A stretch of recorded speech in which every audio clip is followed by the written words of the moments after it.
पहला दरोगा जिसका नाम सुनीता उपाध्याय था। अब वो एक कमरे में होती है और एक बेड पर चादर ओढ़कर होती है और जब उसकी आँख खुलती है सुबह तो वो अपने आप को देखती है कि वो बिना कपड़ों के होती है, उसके शरीर पर एक भी कपड़ा नहीं होता। जब वो देखती है तो चौंक जाती है और उसे एक सामने टीवी चल रहा होता है और टीवी में जब वो देखती है तो उसके होश उड़ जाते हैं, क्योंकि उस टीवी पर कोई कुछ और नहीं, उसी की ही वीडियो चल रही थी। उसके साथ अश्लील हरकत कर रहा था, कोई उसका बलात्कार कर रहा था, वही उसकी वीडियो चल रही थी। ये देखकर वो बहुत ज़्यादा शॉक हो जाती है कि तभी कमरे का दरवाज़ा खुलता है, एक आदमी अंदर आता है। आने के बाद वो उससे सवाल जवाब करती है, ये क्यों किया, कैसे किया। तो दोस्तों, ये सुनीता उपाध्याय, इसके संग ऐसा क्यों हुआ था, किसने किया था इसके साथ ऐसा, वो तो एक दरोगा थी, महिला दरोगा थी, फिर उसके साथ ऐसा क्यों किया और क्या उसकी मजबूरी थी, ये सब उसे पता चल चुका था, फिर भी वो इतनी शांत थी। तो दोस्तों चलिए चलते हैं कि सुनीता उपाध्याय कौन थी, कहाँ थी, क्या करती थी। दोस्तों, ये लखनऊ की कहानी है जहां सुनीता उपाध्याय थी, जो कि 2 साल से महिला दरोगा के पद पर वहां काम कर रही थी और उनके जो पति थे विशाल उपाध्याय, वहीं से 100 किलोमीटर, वो भी एक पुलिस स्टेशन में ही, वो भी एक दरोगा ही थे, लेकिन वो 100 किलोमीटर थे जहां सुनीता काम किया करती थी, वहीं उन्हें एक क्वार्टर दे रखा था। जो उनके पति थे वो अपने बेटे के साथ 100 किलोमीटर दूर वहाँ रहा करते थे, उनका घर भी था। इसको क्वार्टर दे रखा था सुनीता उपाध्याय को, तो ये यहाँ रहा करती थी। बात एक समय की होती है कि 20 जनवरी 2016 की होती है कि पुलिस स्टेशन में सर्विलांस पर एक मैसेज आया होता है कि कहीं मारपीट के कारण भागदौड़ हो गई है वहाँ, मतलब काफ़ी सारा मारपीट हो गई है, लड़ाई वगैरह हो गया है। तो सारे ही लोग जाते हैं, टीम तैयार करी जाती है, वहाँ जाते हैं। वहाँ जाने के तो दौरान लाठी चार्ज भी किया जाता है। बीच बचाव के लिए लाठी चार्ज के दौरान काफ़ी लोग घायल हो जाते हैं। घायल लोगों को हॉस्पिटल भेजा जाता है। हॉस्पिटल में 2 लोगों की मौत हो जाती है इलाज के दौरान। अब 2 लोगों की जब मौत हो जाती है तो मामला थोड़ा गंभीर हो जाता है। जितने भी लोग गए थे पुलिस स्टेशन से वहाँ, सभी के खिलाफ कार्रवाई होती है। अब पूछताछ शुरू हो जाती है। काफ़ी सारे लोगों को सस्पेंड भी किया जाता है इसमें, लेकिन जो सुनीता उपाध्याय होती हैं वो भी उसी में शामिल होती हैं, तो उन्हें डर लगता है कि कहीं मैं भी सस्पेंड ना हो जाऊं। अब वो अपने सीनियर एक होते हैं कुलदीप यादव, उनसे कांटेक्ट करने की कोशिश करती है कि मेरी नौकरी ना जाए, और उनसे बात करती है फ़ोन पर। जो कुलदीप यादव होते हैं वो उन्हें बोलते हैं, सुनीता उपाध्याय को, कि आप चिंता मत करो, मैं आगे बात करूँगा और तुम्हारी नौकरी बच जाएगी, तुम्हें कुछ भी नहीं होगा। वो ये कहने के बाद में सुनीता को थोड़ी तसल्ली मिलती है। दोस्तों, ये वीडियो आपको अच्छी लगे तो प्लीज़ वीडियो को लाइक कर दीजिएगा, चैनल को सब्सक्राइब कर दीजिएगा, और अगर चैनल पर नए हैं तो मैं गीता गुप्ता, स्वागत है आप लोगों का मेरी आज की एक नई सच्ची कहानी में। जय माता दी। उम्मीद करती हूँ आप सभी लोग स्वस्थ होंगे, मस्त होंगे, अपना और अपनों का ख्याल रख रहे होंगे। तो दोस्तों, जब वो उसको बोल देती है तो थोड़ी सी उसे शांति मिलती है। अब कुछ दिन बीतते हैं कि कुलदीप का सुनीता के पास फ़ोन आता है और वो कहता है कि तुमसे कुछ ज़रूरी बात करनी है, तो मेरे क्वार्टर पर आकर मुझसे मिलो। सुनीता तैयार हो जाती है। अब वो एक शाम उससे मिलने के लिए उसके क्वार्टर पर पहुंचती है। जैसे ही गेट बजाती है तो अंदर कुलदीप होता है, वो कहता है कि आ जाओ। जैसे ही वो अंदर जाती है तो देखती है ड्राइंग रूम में कुलदीप बैठा होता है और वो 2 ग्लास रखे होते हैं, वो ड्रिंक कर रहा होता है। ये देख के बड़ा अजीब लगता है उसको, लेकिन फिर भी वो कुलदीप होता है जो उसको सुनीता को कहता है कि टेंशन मत लो, यहाँ कोई मैं तुम्हारा सीनियर नहीं हूँ और यहाँ मैं तुम्हारा दोस्त की तरह हूँ, आ जाओ। सुनीता अंदर जाती है, वहाँ जाकर वो उसे बैठने के लिए कहता है तो वो बैठ जाती है। वो उसको ड्रिंक पूछता है, सुनीता मना कर देती है, लेकिन जब वो ज़्यादा फोर्स करता है तो सुनीता भी ये सोचकर ले लेती है कि पुलिस की लाइन में तो ज़्यादातर लोग ड्रिंक कर ही लेते हैं, और वो भी फिर पीने लगती है, उसके साथ ड्रिंक लेने लगती है। सुनीता को नशा होने लगता है। साथ ही कुलदीप होता है, वो उससे कहता है कि सुनीता, मैंने तुम्हारे ऊपर बात की है और तुम टेंशन मत लो, कुछ भी नहीं होगा, मैं आगे बात करूँगा सर से, अपने सीनियर से बात करूँगा, कुछ भी नहीं होगा, सब ठीक हो जाएगा। ऐसे कहते कहते सुनीता को नशा होने लगता है। नशा होने के बाद में वो उसे एक और ड्रिंक देता है। लगभग 3-4 ड्रिंक सुनीता पी लेती है। उसके बाद उसे नशा होने लगता है। अब कुलदीप उठकर उसके पास बैठ जाता है, लेकिन उसको ये पता होता है सुनीता को कि मेरे पास आ रहा है और मेरे साथ क्या हो रहा है। वो विरोध भी करती है उसका, लेकिन कुलदीप नहीं मानता। और फिर सुनीता को डर भी लग रहा था इस बात का कि ये मेरी नौकरी बचाएगा, ये मेरे लिए कुछ कर रहा है, इसीलिए वो ज़्यादा कुछ बोलती भी नहीं है। और फिर जब वो नशे में हो जाती है, पूरी तरह बेहोश हो जाती है, तो कुलदीप उसे उठाकर अपने बेडरूम में ले जाता है। वहाँ ले जाने के बाद में उसे लिटा देता है अपने बेडरूम में। ले जाने के बाद अब सुनीता वहाँ भी कुछ ना कुछ उसको पता चलता है कि मेरे साथ कोई कुछ कर रहा होता है, लेकिन वो उस वक्त नशे में इतना होती है कि उसको कुछ कर नहीं पाती, अपने आप को संभाल नहीं पाती।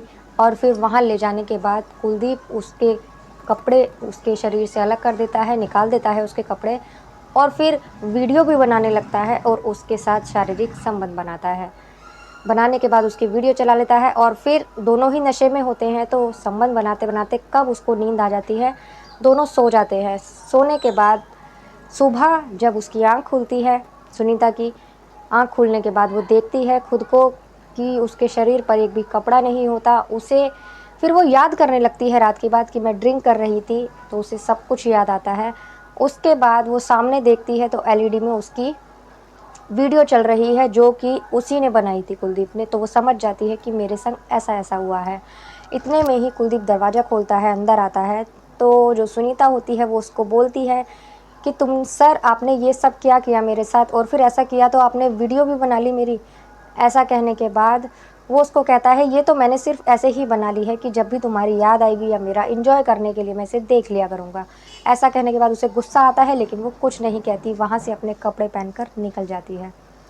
अब निकलने के बाद 1-2 दिन निकलते हैं, फिर से उसका फ़ोन आता है। अब वो उसको वीडियो के ज़रिए अब उसे आए दिन बुलाने लगता है। वो ये सिलसिला शुरू हो जाता है। कम से कम महीने में 20 दिन उसके साथ वो अब सुनीता जो होती है उसके क्वार्टर पर ही अपनी रातें बिताती है, महीने में 20 दिन। अब ये सिलसिला चलता रहता है कि अचानक एक दिन वो उसके साथ संबंध बना रहा होता है, तभी उसको बोलता है कि मैंने तुम्हारी बात की है, तुम्हारी नौकरी बच जाएगी, लेकिन उसके लिए एक शर्त रखी है। तो वो कहती है बताइए सर कितने पैसे चाहिए।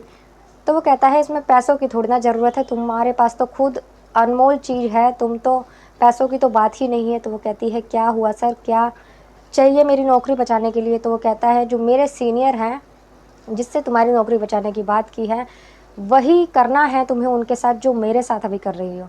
ये कहने के बाद वो गुस्सा होती है और कहती है कि ऐसा मैं हरगिज़ नहीं करूँगी। जो कुलदीप होता है वो उसको बोलता है कि तेरे जैसी औरतों को सीधा करना मुझे अच्छे से आता है, अगर अपनी नौकरी बचाना चाहती है और ये मत भूल कि तेरी वीडियो मेरे पास है। जब वो ये बोलता है तो ना चाहते हुए भी उसे उसके पास जाना पड़ता है, उसके सीनियर के पास जाना पड़ता है। अब ये सिलसिला शुरू हो जाता है, कभी वो इसके पास जाती है, कभी उसके पास जाती है। अब ये सिलसिला काफ़ी महीनों तक चलता रहता है। ऐसा होने के बाद एक दिन रेजिग्नेशन लेटर फिर भी उसकी नौकरी चली जाती है, उसके टेबल पर आ जाता है कि वो सस्पेंड कर दिया गया है। सस्पेंशन लेटर उसके टेबल पर आ जाता है एक दिन।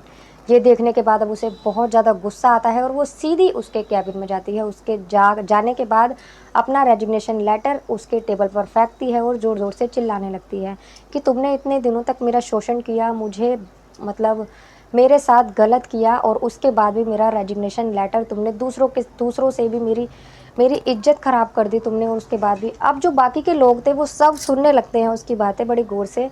तो सभी को अब पता चल चुका था कि कुलदीप के और सुनीता के बीच में कुछ तो है। अब ऐसा कहने के बाद वो वहाँ से कहती है उससे कि मैं तुम्हें छोड़ूंगी नहीं, सबको बता दूंगी कि तुमने मेरे साथ ऐसा किया है। वो कहता है कि तुम कुछ नहीं कर सकती मेरा, और इसमें तुम्हारी भी बदनामी होगी। ये कहकर वो वहाँ से चली जाती है। लेकिन वह अब जो कुलदीप होता है वो भी अपने गांव अपनी छुट्टियों पर चला जाता है। वो कानपुर का रहने वाला होता है। वो छुट्टियों में अपने घर चला जाता है। इधर जो सुनीता होती है वो भी अपने घर चली जाती है, अपने पति के पास, अपने पति और बेटे के पास।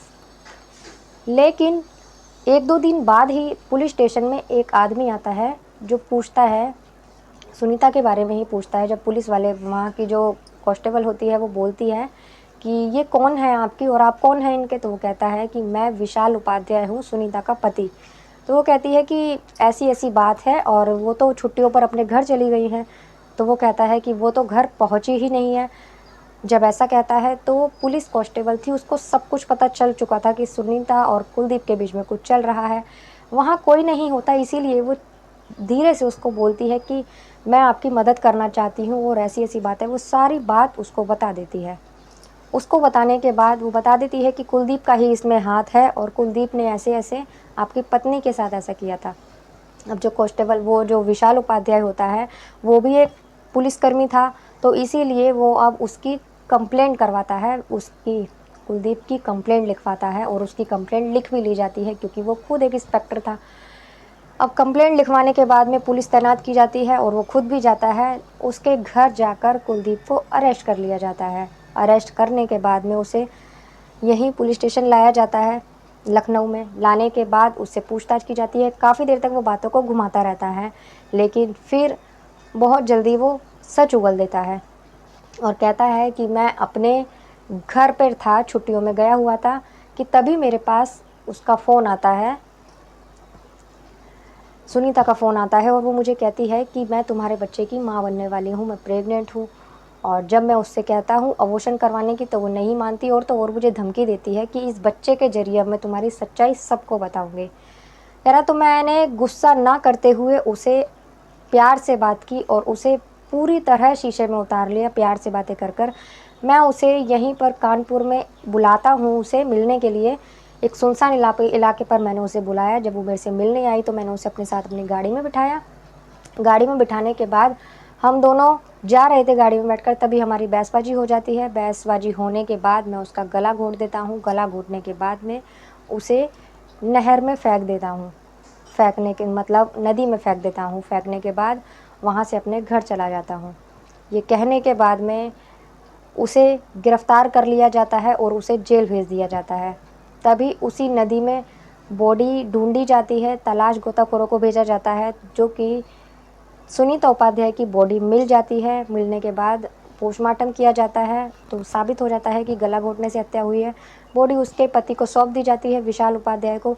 लेकिन अभी भी ये केस चल रहा है और अभी भी वो जो कुलदीप होता है, कुलदीप यादव, वो जेल में ही है। तो कैसे एक अपने ही यहाँ की पुलिसकर्मी के साथ शारीरिक संबंध बनाता रहा, उसका फ़ायदा उठाता रहा, उसी का ही सीनियर। और उसने किसी से कहा नहीं। उसकी सबसे बड़ी गलती यही थी कि वो उसकी हवस का शिकार भी बनती रही, वो ब्लैकमेल करता रहा और वो अपनी इज्जत लुटाती रही। तो दोस्तों, ये कहानी सुनाने का उद्देश्य किसी को परेशान करना, किसी को दुखी करना नहीं है। आप लोगों को जागरूक करना है कि ऐसे बहुत से राक्षस हमारे आस-पास घूमते रहते हैं, जो कि हमारी इज्जत से खेलना चाहते हैं, लेकिन ये हमारे ऊपर है उनसे ना डर के उनका सामना करना चाहिए। अगर वो पहले ही अपने पति को या फिर उसकी कंप्लेंट कर देती तो उसके साथ ऐसा नहीं होता। उसकी नौकरी भी चली गई, नौकरी के लिए उसने ऐसा किया, उसकी नौकरी भी चली गई और उसकी इज्जत भी चली गई और फिर एक दिन उसकी जान भी चली गई। दोस्तों, मिलते हैं अगली किसी वीडियो में एक नई कहानी के साथ। तब तक के लिए नमस्कार।